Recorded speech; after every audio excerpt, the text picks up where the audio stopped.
Nchi hii kuna kitu kinaitwa state capture. Dola imetekwa na kikundi cha watu, na wameteka dola ili wateke rasilimali za nchi yetu kwa manufaa yao. Ndio maana rasilimali za nchi hii sasa zinagawanywa kwa Wachina na Waarabu na Wazungu kama vile hazina mwenyewe. Sasa sisi Chadema tumekataa. Ukisoma katiba yetu ibara ya 26 inasema kila mtu ana wajibu wa kuhakikisha anafuata na anaabide. Kwa abide tutasemaje kwa Kiswahili? Kutii katiba ya nchi. Lakini ibara ya 27 pia inasema sehemu ya pili kwamba ni wajibu wa kila Mtanzania kuhakikisha analinda rasilimali za nchi na mali za nchi yetu.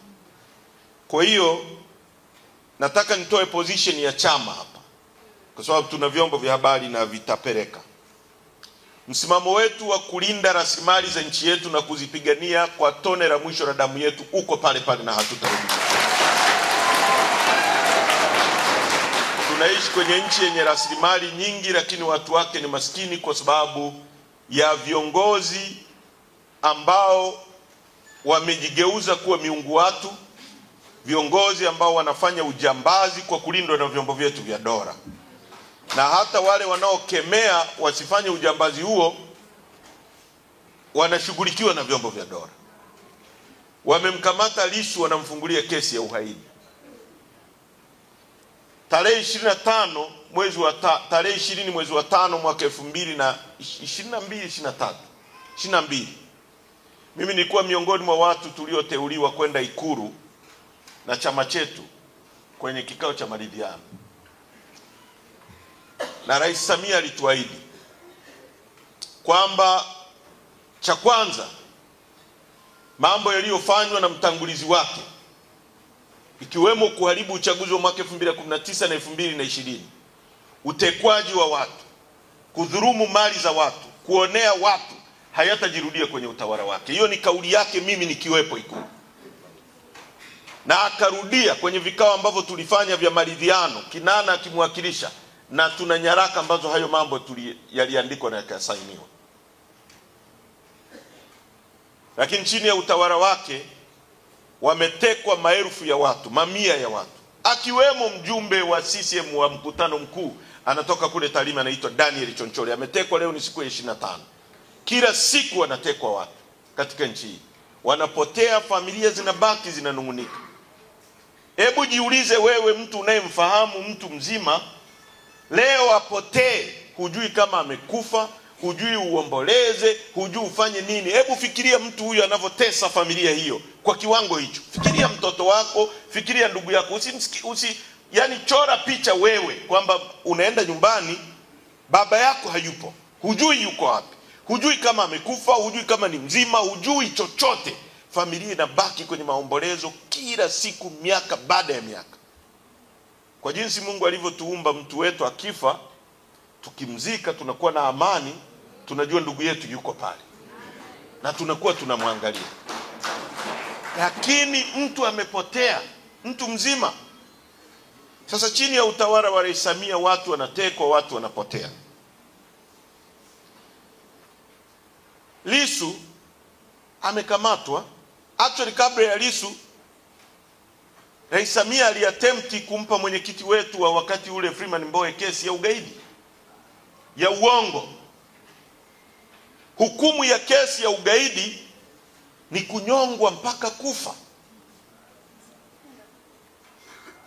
Una binadamu mwenzako ambaye hujamuumba wewe, unajua kutoka moyoni kwamba hana kosa, unampa kesi ya ugaidi ya uongo ili umnyonge mpaka afe kwa sababu ya madaraka, kwa sababu ya vyama vingi ambavyo nyewe wenyewe mlivianzisha ili tushindane.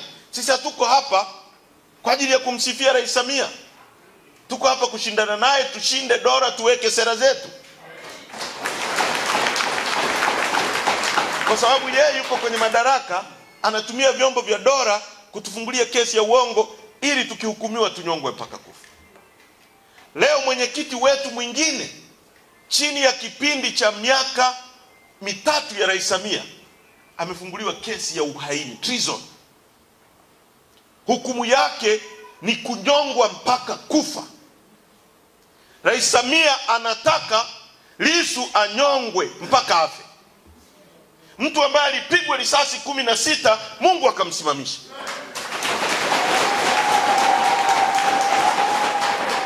Leo wanamfungulia kesi ya uongo. Ukisoma charge sheet, ni charge sheet ya kijinga, ni bogus charge sheet. Wanataka Lissu wamhukumu, wamuue. Hawa watu tutasemaje? Sio watu walio attempt kumpiga risasi 16 wakati ule. Tutasemaje hivi? Kama leo wanataka wamhukumu, wamuue. Sasa nataka niseme mbele yenu, mimi ambaye nimebaki nasimamia chama hiki, sitarudi nyuma, tunasonga mbele.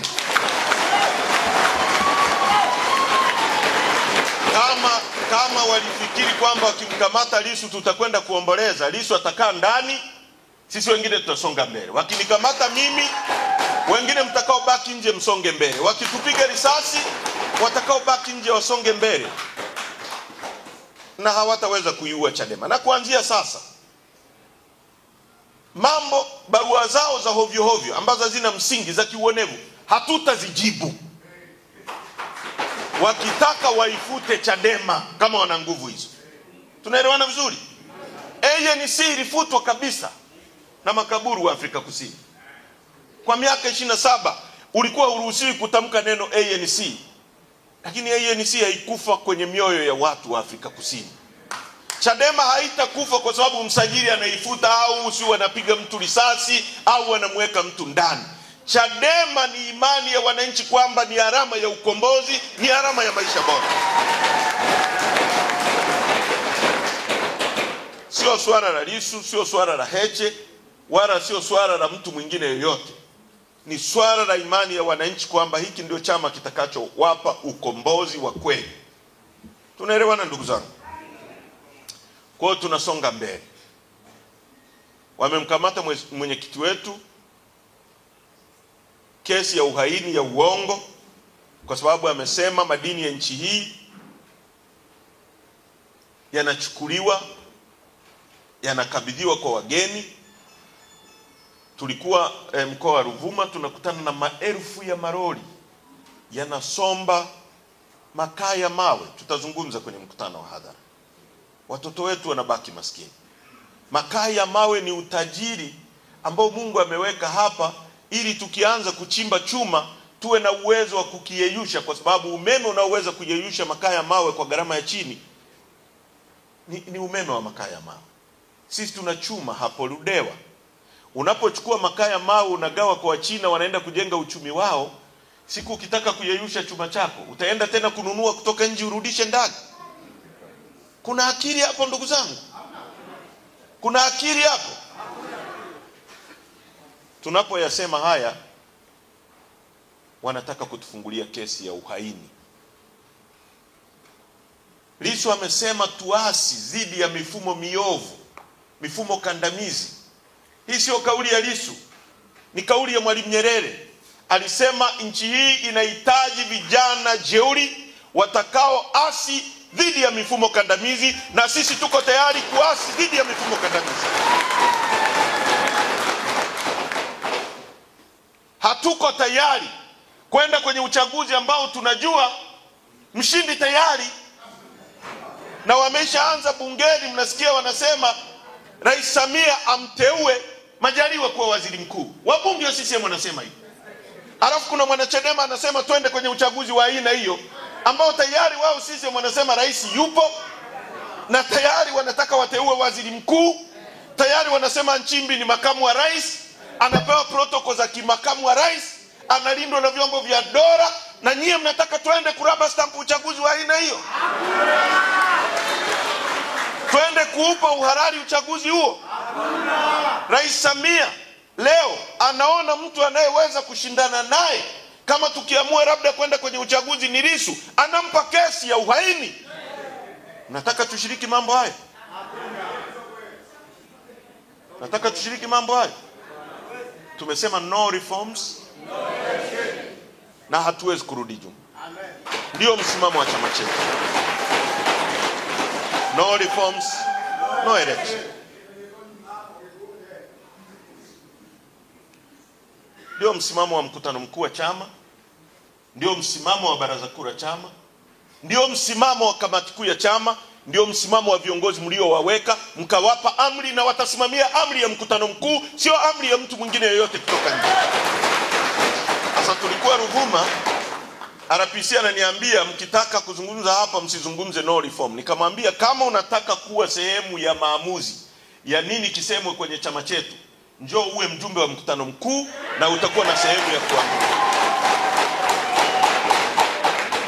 Lakini sisi tukishaagizwa na mkutano mkuu, sisi ni kutekeleza. Tunaelewana vizuri? Wala tutachukua maamuzi ya mtu mwingine wa pembeni. Ndio msimamo wa chama.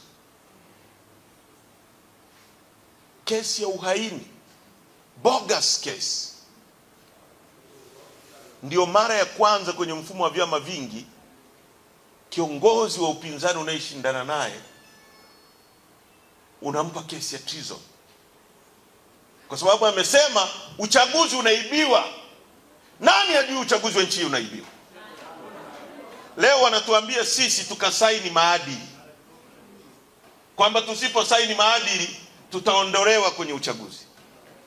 Hii tume ya taifa ya uchaguzi ina maadili? Hapo inataka tukasaini maadili ambayo yenyewe haina hayo maadili. Hao wanaoiba uchaguzi ni maadili yani? Hao wanaozuia mawakala wa Chadema wana maadili hao? Hao wanaoondoa mtu mwenye degree 2 wanamwambia hajui kusoma na kuandika, alafu wanapitisha mtu wa CCM wa darasa la 7 eti anajua kusoma na kuandika, wana maadili yani? Wamemuondoa huyu kijana wakili wa mahakama kuu anagombea kijiji, wakamwambia hajui kusoma na kuandika, alafu mtu wa CCM darasa la 7 alafu anatuambia tukasaini huku. Tumesema hatusaini huku na tuko tayari kushiriki na huyu. Kama kuna mtu anasema kusema hivyo ni makosa, asimame hapa mbele yetu. Kama kuna kiongozi wa chama chetu anasema sisi kuchukua msimamo huo tunakosea, asimame hapa. Asimame hapa. Watu wanaoondoa mtu mwenye degree 2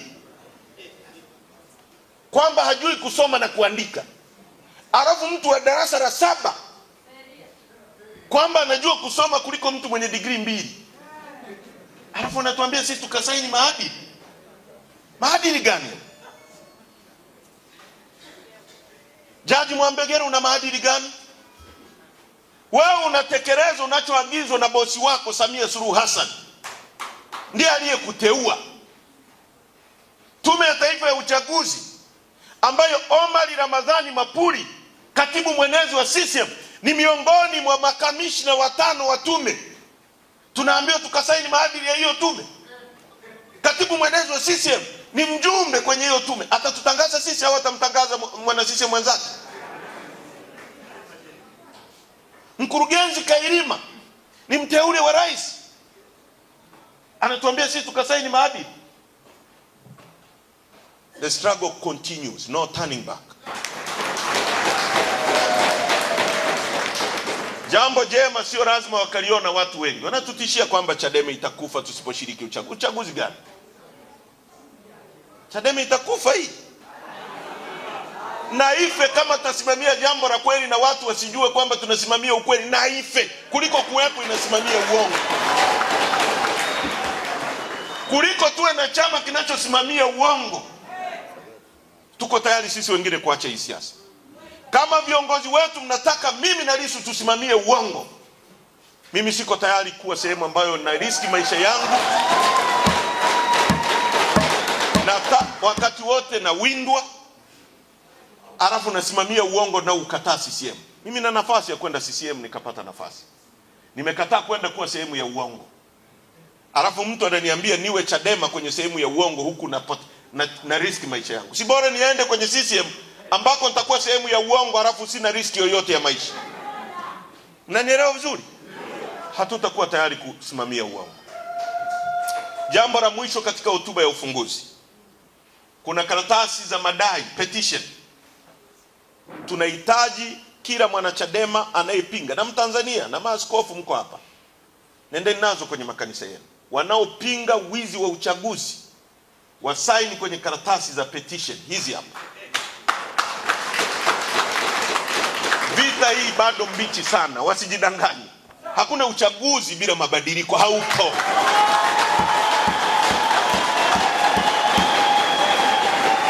Na bahati mbaya wamemgusa Lissu. Rais Samia, kikimpata chochote Lissu kwenye mikono yako gerezani, utaijibu Tanzania na utaijibu dunia. Miongoni mwa mambo tunayotaka kubadilisha ni kuwa na mahakama huru ambazo zinaweza kufanya maamuzi kwa wakati. Rais Samia aliunda tume ya haki jinai na ikampelekea mapendekezo. Miongoni mwa mapendekezo ni kwamba mtu asikamatwe kabla ya upelelezi hujakamilika na ushahidi kuwepo. Leo wanamuweka mwenyekiti wetu kwa siku zaidi ya 14, wanasema wana ushahidi 60%. Kwa nini? Wakati tume ulioiunda ikatumia pesa za walipa kodi ili kuambia kwamba msikamate mtu kabla hamna ushahidi, ili mkimfikisha mahakamani kesho yake asomewe shtaka lake, aanze kujibu mashtaka yake. Kama wanataka wamshikilie Lissu mpaka uchaguzi uishe kwa kutumia hizi mahakama, sisi kelele haitanyamaza. Dunia imezungumza na dunia itazungumza. Wakili wake wa kimataifa Robert Amsterdam amezungumza kuanzia Jumatatu Umoja wa Ulaya, bunge la Umoja wa Ulaya yataingia, Umoja wa Mataifa yataingia, nchi zote wanazo, kila sehemu tutawafanya muonekane kwa sura mlionayo. Hamwezi kujifanya sainti wakati nyinyi ni mashetani. Tutawaanika kwa vile mlivyo. Kwa hiyo Bwana Masada, mkoa wako tunahitaji fomu hizi zaidi ya saini milioni 15. Tutazipeleka Umoja wa Mataifa. Sio kazi ngumu hii. Pigeni photocopy, sainini hizi karatasi. Na sasa wameanza kuziwinda kwamba wataenda kwenye ofisi zetu wanavamia watu wa wanyang'anyi. Zisainini, tunahitaji hizo signature kabla ya mwezi wa 5 huu kuisha. Watanzania mfanye hii kazi kwa bidii kubwa. Kila kata itoke na hizi fomu. Mwende mzisaini. Zirudi zije makao makuu. Tuzipeleke Umoja wa Mataifa kwamba kuna Watanzania milioni 15 hawataki uchaguzi wa wizi. Na mwisho kabisa, nyumba isiyo na nidhamu haiwezi kufanya mapambano magumu tulionayo mbele yetu. Tuna mapambano ambayo tukicheza tutauawa wote. Na tukiruhusu miongoni mwetu watu wasiokuwa na nidhamu, wasiokuwa waadilifu, wasiokuwa wa kweli, watakuwa sehemu ya kutuumiza. Tutasimamia nidhamu bila kumwonea mtu wala bila kumwogopa mtu. Ndio hulka yetu. Tutataka watu ambao wanajua kweli, wanawiwa kupigania maisha ya watoto wao wasije kuishi maisha mabaya kama wao walioishi. Hebu fikiria hivi, nyewe watu wa Kyela hapa, mnaziwa Nyasa. Wakulima wenu wanachohitaji ni maji yatoke ziwani yawafikie kwenye mashamba. Mpunga ni siku 90. Msingekuwa mnasubiri mvua ya Mungu mlime. Ungekuwa unavuna, unapanda, siku 90 umevuna, umepanda, siku 90 umevuna. Ile faida unayoipata kwa msimu mara moja kwa mwaka, ungeipata mara 4 kwa mwaka kama tungekuwa na serikali inayojitambua. Tusingekuwa hapa tulipo. Sisi tunaagiza mchele kutoka Pakistan, lakini kokote ukienda dunia hii wanakuambia nahitaji mchele wa Kyela. Leo Kyela ingekuwa ni nchi ambayo inauza mchele duniani kuliko sehemu nyingine yoyote. Hatuna uongozi wa kuwabadilishia maisha. Hiki chama kitawabadilishia maisha. Tunahitaji kukilinda. Tunahitaji kukipigania.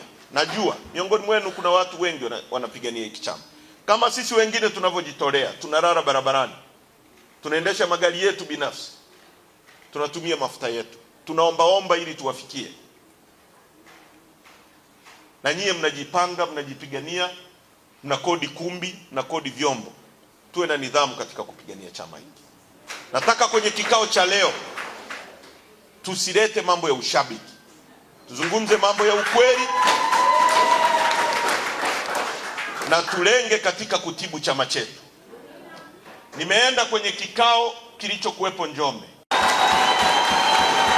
Ni watu wanaotumiwa na mifumo ya dola kuleta chuki ndani ya chama chetu. Chadema ilikuwa familia moja. Your problem, your pain is my pain. Ndio iliyokuwa Chadema aliyoijenga Dr. Slaa, ambapo mtu akikamatwa Tarime Kyela wanalia. Leo mtu kwenye chama hiki anaweza kuigiza kwamba ameumizwa ili atengeneze mazingira ya anapita kwenye sehemu ambayo sisi wangeweza kumdhuru ili waue chama hiki na wafunge viongozi kwa uongo. Tumefikia chuki ya kiwango hicho, na anajua kabisa hajaguswa.